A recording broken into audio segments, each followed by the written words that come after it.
we are diving into a really fascinating paradox. How exactly did a boy from Rosario conquer the entire world, yet still manage to deeply divide opinion? I mean, we're looking at a story here that feels literally like a movie script. It's a journey completely packed with incredible highs, absolutely agonizing lows, and honestly, a staggering amount of pressure. We're going to trace his path from a small, struggling kid in Argentina all the way to becoming a World Cup champion.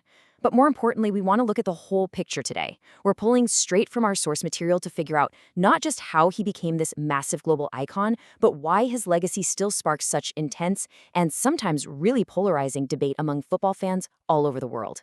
So take a second and really think about this. Why does a guy who has won absolutely everything there is to win in football, a player whose trophy cabinet is literally overflowing at this point, why does he still have so many vocal detractors? You know, you'd think that hitting the absolute pinnacle of a sport would just universally silence any doubts, right?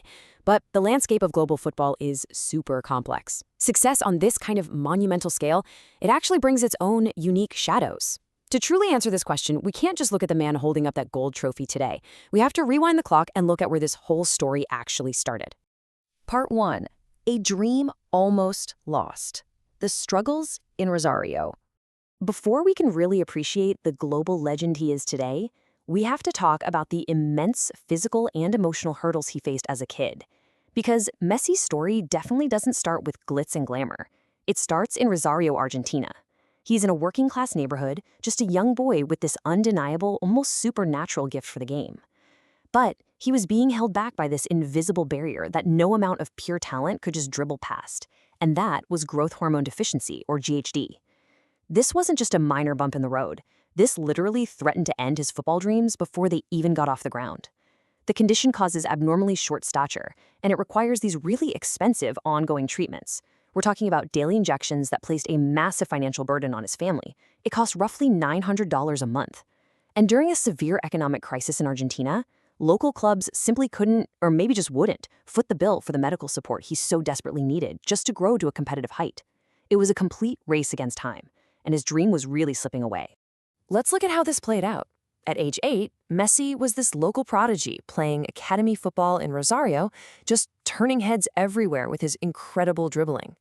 But then, at age 10, that devastating diagnosis of GHD hits. So for 3 really agonizing years, his family is navigating the intense stress of paying for these treatments while also frantically trying to find a club willing to invest in his future. And then the turning point finally happens at age 13. A scout from FC Barcelona sees him play. They manage to see way beyond his small stature and recognize a true once-in-a-generation talent. And they make the monumental, life-changing decision to bring him all the way across the Atlantic to Spain. And Barcelona's gamble here was the ultimate catalyst for everything that followed. They didn't just offer him a spot in their famous La Masia Academy. They actually agreed to pay for those vital medical treatments.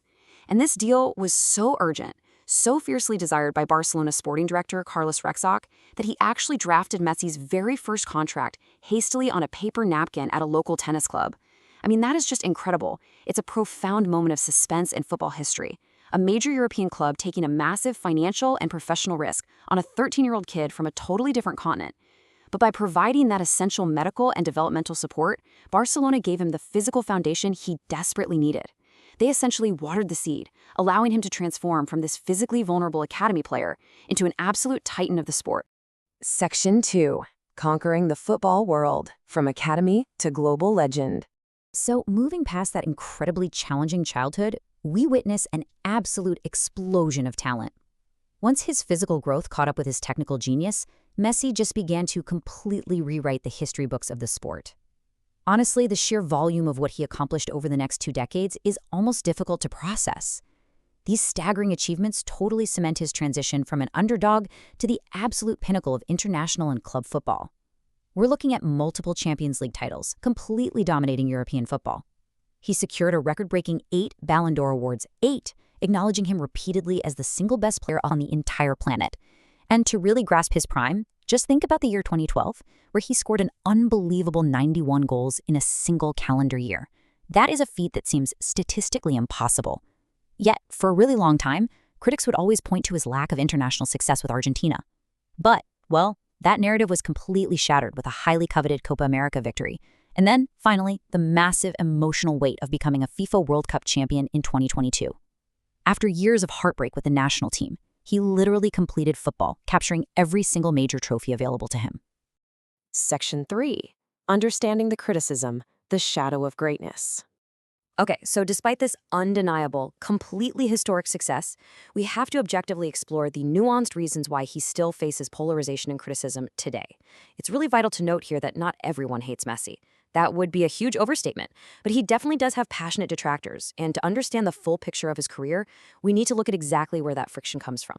You see, for over 15 years, world football has been defined by one great divide: Messi versus Cristiano Ronaldo.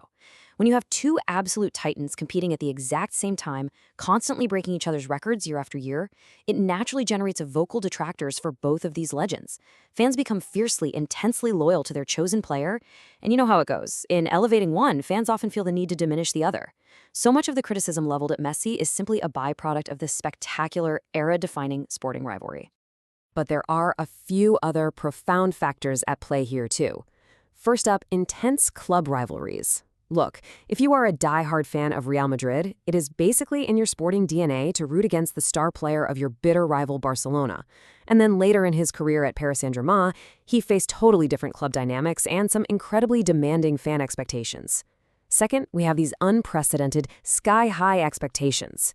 Back in Argentina, Messi played the vast majority of his career in the inescapable, giant shadow of Diego Maradona. Until he finally won that World Cup, literally anything less than absolute perfection was viewed by some people as a massive failure. And finally, there are just subjective debates about playing style and overall performance. Football is an art form to a lot of people, and fans value different attributes, right? Some prefer raw athleticism and power, while others prefer vision and incredible dribbling. These subjective preferences mean that no single player is ever going to please every single fan out there. Which brings us to Section 4, Greatest of All Time? A legacy open to debate? Ultimately, opinions are always going to differ across the footballing world. And honestly, the true beauty of sports lies in these passionate, endless debates. From those dusty pitches in Rosario, overcoming a physical condition that literally threatened his livelihood, to finally holding that World Cup aloft, his journey is undeniably historic. Yet, the shadows of rivalries and our own subjective preferences mean his legacy is always going to be discussed, dissected, and endlessly debated. So as we wrap up this explainer, I want to turn it over to you. What do you think? Is Messi the absolute greatest footballer of all time, or does someone else deserve that title? Weigh in down in the comments, because this is for sure one conversation that will never truly end. Thanks so much for joining me today for this deep dive into the data and the incredible story behind the legend.